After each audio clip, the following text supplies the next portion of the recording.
সাথে বলতে চাই যে যারা যেই কাজের জন্য যোগ্য তাদেরকে সেখানে বসালেই দেশ এগিয়ে যাবে ইনশাআল্লাহ। সিলেটের ভয়াবহ বন্যায় রেশ কাটিয়ে না উঠতেই আবারও নতুন করে বন্যার পানিতে বেকায়দায় পড়েছে দেশের কয়েকটি জেলার মানুষ। তবে দেশের ইতিহাসে স্মরণকালের অন্যতম ভয়াবহ বন্যায় ক্ষতিগ্রস্তদের পাশে দাঁড়াতে বড় ভূমিকা রেখে যাচ্ছে আল সুন্নাহ ফাউন্ডেশন। বন্যার্তদের জন্য 3 ধাপে ত্রাণ বিতরণ ও বন্যা পরবর্তী পুনর্বাসনের জন্য এবছর সর্বমোট 100 কোটি টাকার সহায়তার ঘোষণা দিয়েছেন ফাউন্ডেশনটির চেয়ারম্যান শায়েখ আহমদুল্লাহ। ইসলামিক এই স্কলার জানান, বন্যার্তদের জন্য আল সুন্নাহ ফাউন্ডেশনের অনুদান 100 কোটি টাকা ছাড়িয়েছে। গত বৃহস্পতিবার বিকেলে এই 100 কোটি টাকার মাইল ফলক পার হলেও তা বর্তমানে বেড়ে দাঁড়িয়েছে 130 কোটিরও বেশি।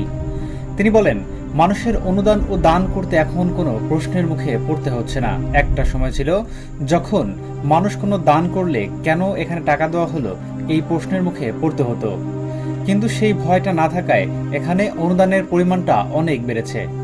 শায়েখ আহমদুল্লাহ বলেন, সর্বমোট 1,60,000 পরিবারের জন্য খাবারের আয়োজন সহ আরও 5,000 পরিবারের জন্য থাকবে পুনর্বাসন কার্যক্রম। বন্যা পরবর্তী ও পুনর্বাসনে দেওয়া হবে টিন ও নগদ টাকা।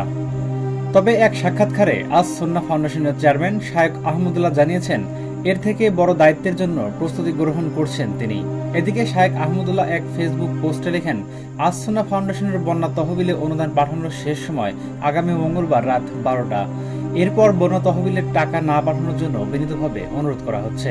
নির্দিষ্ট সময়ের পর কেউ টাকা পাঠাইলে সেটা পরবর্তী বন্যা দুর্যোগে ব্যয় করা হবে বলে তিনি জানিয়েছেন।